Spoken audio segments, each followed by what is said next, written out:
1, pincha la 1. Dale. Buenos días, soy Jim Mackay, en directo desde la Villa Olímpica en Múnich, Alemania Occidental. ¿Quieres meter la política? No se trata de política, sino de emociones.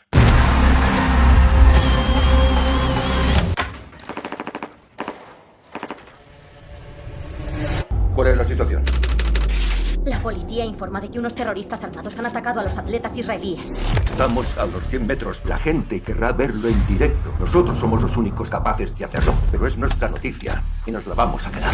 Muy buenas, premiados y premiadas. Estamos aquí otra vez para realizar una nueva videocrítica de una de las películas que, en cierta manera, los que seguimos la temporada de premios estuvimos hasta el último minuto, el día de las nominaciones, viendo si podía alcanzar nominación a Mejor Película en la próxima edición de los Oscars. No fue el caso. Sí es cierto que estuvo nominada a Mejor Drama en los Globos de Oro y ha obtenido una nominación a Mejor Guión, que yo os anticipo que es el gran fuerte de la película, que es ni más ni menos que September 5. Coproducción estadounidense-alemana que narra, y luego diremos de qué manera tan particular, los tristes acontecimientos que acontecieron en las Olimpiadas de Múnich de 1972, 5 de septiembre. 23 horas agónicas de tensión, una crisis sin precedentes en el cual 11 miembros del equipo israelí de los Juegos Olímpicos fueron secuestrados por el grupo terrorista Septiembre Negro en la Villa Olímpica, que eso es lo que estaban haciendo, era demandar la liberación de más de 200 palestinos presos. Los acontecimientos de cómo se resuelven, si habéis visto Múnich de Steven Spielberg, que por cierto, para mí la última gran película del genio norteamericano, pues no sé si llamarlo spoiler o no spoiler, pero bueno, digamos que no acabó de la mejor de las maneras, es más, acabó de forma trágica.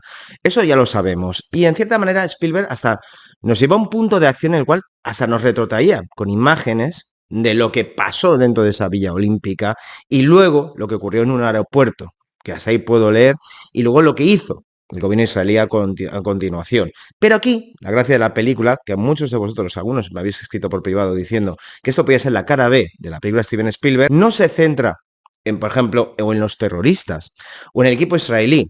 La particularidad de esta película y que la hace muy interesante por parte de Tim Feuerbaum, que también es co-guionista de la película, es que se centra en el equipo de la ABC, que estaba ahí cubriendo, por parte de Estados Unidos en dicha cadena, las Olimpiadas.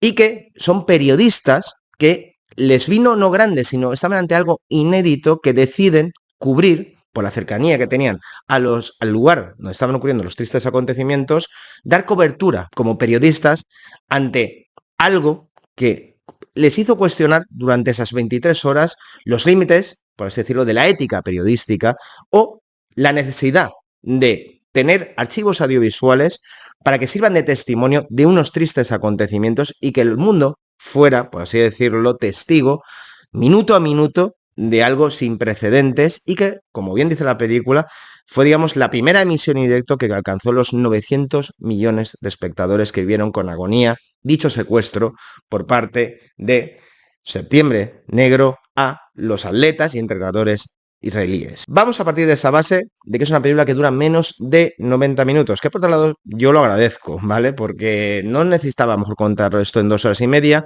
y sobre todo el guión lo que sirve es presentar a unos personajes asépticos por la situación, porque son profesionales, que me atrevería a decir muy en la línea de Michael Mann, en sus películas como, yo sé, The Insider, pues no da tiempo, ni el guión pretende ahondar en la personalidad que vamos averiguando de los mismos en palabras, sino por sus actos. Porque no da tiempo, es una situación límite en el cual un reparto muy comprometido pues tendrá que tomar decisiones muy duras a la hora de trasladar a su audiencia lo que está ocurriendo en la Villa Olímpica de Múnich. A medida que yo estaba viendo la película, pues era imposible por no recordar películas como Punto Límite de Sidney Lumet o, por ejemplo, las películas, digamos, puras, casi documentales, porque esto casi podemos calificarlo de docudrama, que ha realizado un maestro como Paul Greengrass, Bloody Sunday o United 93. Pero con la particularidad, como ya estoy diciendo, que en United 93 es como si se hubiera centrado no en lo que está pasando en el avión, que ya si habéis visto la película, tela marinera, sino con lo que estaría pasando en la torre de control, que estaría viviendo, sin lugar a dudas, con agonía todos los trabajadores del aeropuerto de qué hacer o cómo, digamos, reaccionar ante una situación de crisis total y absoluta. Entonces, la película va a toda leche. Digo literalmente a toda leche porque a los 15 minutos ya, o 10 prácticamente, que nos ha hecho una breve presentación de sus protagonistas, entra a degüello en lo que es la retransmisión o la decisión de la ABC Deportiva de cubrir todo lo que tiene que ver con ese secuestro. Entonces, lo que imprime, al no dar tregua al espectador ni tampoco centrarse en la vida personal, aunque haya algún detallito muy leve que nos definen a los personajes, es generar tensión en una atmósfera totalmente opresiva, porque prácticamente el 90%, 80% de la película se desarrolla en los estudios de la comitiva de ABC, es decir, en un estudio de edición. Y aparte, una cosa que me ha gustado mucho de la película es que hay cantidad de planos detalles en el cual vemos cómo trabajan no solamente el presentador, que por cierto les han pegado un trabajazo buscando imágenes de archivo reales, porque el presentador que estamos viendo retransmitir lo que son ese evento por parte de ABC es la retransmisión original. Entonces hay un juego, digamos, metacinematográfico con todo lo que está ocurriendo porque se ancla totalmente en la realidad. Es más, uno de los co-guionistas que lo han acreditado es el personaje del productor que interpreta Joe Manaro. Joe Manaro, por cierto, secundario de Past Lives, que para mí fue uno de los secundarios, este sí que era secundario, y que más me convencieron el año pasado. Entonces, lo que intenta la película es crear atmósferas y tensión y no centrarse tanto en convertirse en una película política, sino centrarse en la ética profesional de unos periodistas. El conflicto en el cual se centra es la toma de decisiones de unos periodistas que estaban ahí para cubrir las Olimpiadas y que su fuerte, por así decirlo, no eran especialistas en situaciones de terrorismo. Pero aún así, el trabajo es lo primero. Entonces, todo el desarrollo de cómo van montando el operativo, inclusive metiendo a uno de sus miembros como si fuera un olímpico dentro de la vía olímpica para seguir cubriendo, entonces también se juegan en los límites absolutamente de lo que se puede y lo que no se puede hacer para cubrir una noticia, pues vemos hasta cómo estaba rodado y esa fascinación por los detalles, repito, totalmente opresivo de cómo editaban sobre la marcha en cintas de 16 milímetros para luego llevarlos al estudio y añadirlas al montaje. Un trabajo absolutamente de chinos. Es más, os daréis cuenta que es el minuto de humo, todos están sudando como pollos, porque es una forma de trasladar esa tensión en todos sus personajes. Gran parte de que el guión sea el gran fuerte, repito, es que ha ido directamente al hueso. Dicho de otra manera, si esto lo hubiera hecho Aaron Sorkin, sin ir más lejos, hubiera ahondado más en el drama de cada uno de los personajes, tipo, mi hijo me espera, no, está preocupado, mi mujer. Aquí no hay lugar para eso. Aquí va directamente al hueso. Por otro lado, en cierta manera, y es lo que yo pongo en el debe, cuando tú tomas la decisión de hacer una película tan corta y tan frenética y de tanta tensión, porque es un thriller con mucha tensión, pues puede adolecer, en cierta manera, que al ser tan a toda leche la película, no cree cierto pozo en el espectador, como pueden generar otras películas como Quo Vadis Aida, que también, en cierta manera, podríamos decir que era basado en tenéis que ver la película porque es un peliculón, en un drama sin precedentes, pero conseguimos a su protagonista también en un thriller a contrarreloj, aún siendo conocedores del triste desenlace que se va a llevar a cabo. Aquí la decisión de centrarse en los periodistas y no tanto en la violencia que va a ocurrir y que tienen que cubrir fuera de ellos, pues es merecedor, yo que sé, de nominación el guión porque es arriesgado. Aunque no cree el pozo de otras películas como repetimos 1993 o Quo Vadis Aida. Pero no estamos en esa liga de películas de thrillers rodados con pulso. Aparte, como es una película pequeñita, aprovecha al máximo que el 80% de dicha película se ruede en ese estudio de edición de la ABC. Es, por así decirlo, un ejercicio en el formato, que a veces ves cómo está rodado en los 16 milímetros, a lo que nos encontramos con una pequeñita joya, como también es esta, como Late Night with the Devil.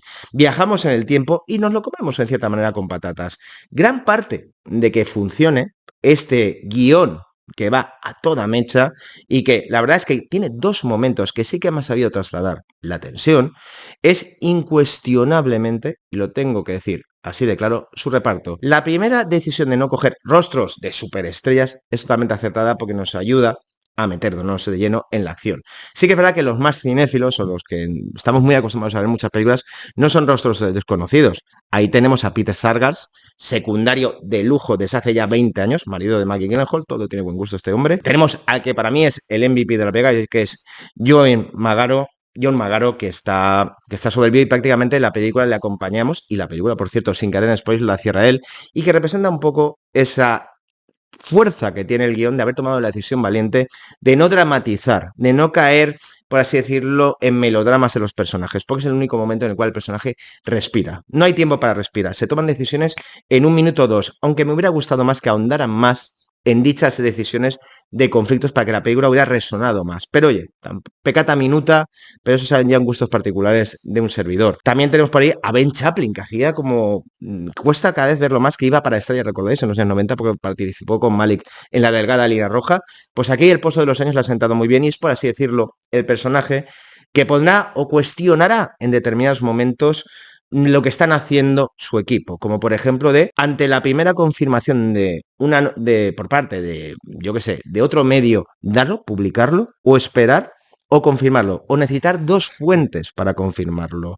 O por ejemplo, algo que podrían haber ahondado más es el cuestionamiento moral de, oye, si estamos cubriendo esto y vemos y aparecen, yo qué sé, que los terroristas deciden matar en directo a los atletas y entrenadores, enseñaremos al mundo una sangría, una masacre. Se cuestiona. Y son decisiones que aparte el guión lo deja claro que en esas 23 horas tienen que tomarlas como por la demanda, en cierta manera, de la audiencia, muy rápidamente, de la mejor manera posible. Es un trabajo de chinos para que todos sus integrantes, hasta los secundarios, que no tienen tanta relevancia, generen ansiedad en el espectador. Y en 2 momentos, sin caer demasiado en spoilers, vaya si lo consigue, sobre todo al final, que no voy a decir que es un giro si conoces los acontecimientos, pero que los actores lo refrendan totalmente. Quería destacar también a Leonie Bennett, que es la protagonista de Sala de Profesores, que aquí le han hecho un papel, que hay que recordar, que eso lo he leído, que es inventado, en el cual hace de traductora alemana del equipo. Es un poco una mujer fuerte que va creciendo según las circunstancias, ¿vale? También lo han puesto ahí un poco para que hubiera representación femenina o una que representara todo lo que era el equipo femenino de la ABC en esta alemana que va traduciendo y se va implicando cada vez más en los acontecimientos. Una crítica recurrente que he notado de esta película o que no haya llegado es que evidentemente estamos hablando de un conflicto que en el pasado es entre Israel y Palestina y que desgraciadamente a nuestros días continúa. He leído por ahí que, claro, la película no tiene un posicionamiento político o que pasa de puntillas como si estuviera la misma obligada a tener dicho posicionamiento. Error. Primero porque es un error. La película entró en postproducción antes de los atentados de Hamas. Por lo tanto, no es ni oportunista, no es cuestión de que no se moje y aparte deliberadamente está centrada en lo que quiere contarnos, que es la labor periodística de este equipo que jugó a contrarreloj, improvisando y poniendo lo mejor de su parte para hacer cobertura en un acontecimiento, desgraciadamente, que vieron 900 millones de personas y cambió un poco el devenir de la televisión. Y marcaron a fuego, en cierta manera, esas Olimpiadas de Múnich. Donde sí que hay un elemento político es en la culpa de Alemania, ¿de acuerdo? Porque es una coproducción alemana en el cual aboga por el cambio y lo verbaliza, de hecho, la coprotagonista. En plan de, no todos los alemanes somos nazis porque las Olimpiadas de Múnich estaban diseñadas para un renacer de una muy maltrecha, vista para los ojos del mundo, Alemania. Y que Septiembre Negro lo vio claro para seguir sembrando el caos mundialmente. No hay que verla con ojos de película política, aunque diré indirectamente, claro que tiene resonancia a día de hoy. Pero la película no lo pretende ni lo sabía, en cierta manera. Por lo tanto, dejemos fuera para calificar negativamente esta película con ese componente sociopolítico, porque no es ni, o mejor dicho, geopolítico, porque no le corresponde. Está, aparte, siendo aséptica lo más posible, porque al final son profesionales que están jugando bajo presión. Donde ahonda, y podía haber ahondado un poquito más, es en los conflictos que se surgen entre el propio equipo y que realmente se resuelven en 1 minuto, minuto y medio, porque la película no da tregua al espectador ni a sus protagonistas, que recuerdo, están entregados a la causa y que nos recuerdan, digamos, esos actores de raza que están al servicio del guión y no al revés. Por lo tanto, September 5 es una buena película que le pongo 3 estrellas y media solidísimas y que tontearían con las 4 de lo que es angustiosa, pequeña y que pues quiero y deseo que la descubra más gente porque ha pasado muy desapercibida tanto en la taquilla norteamericana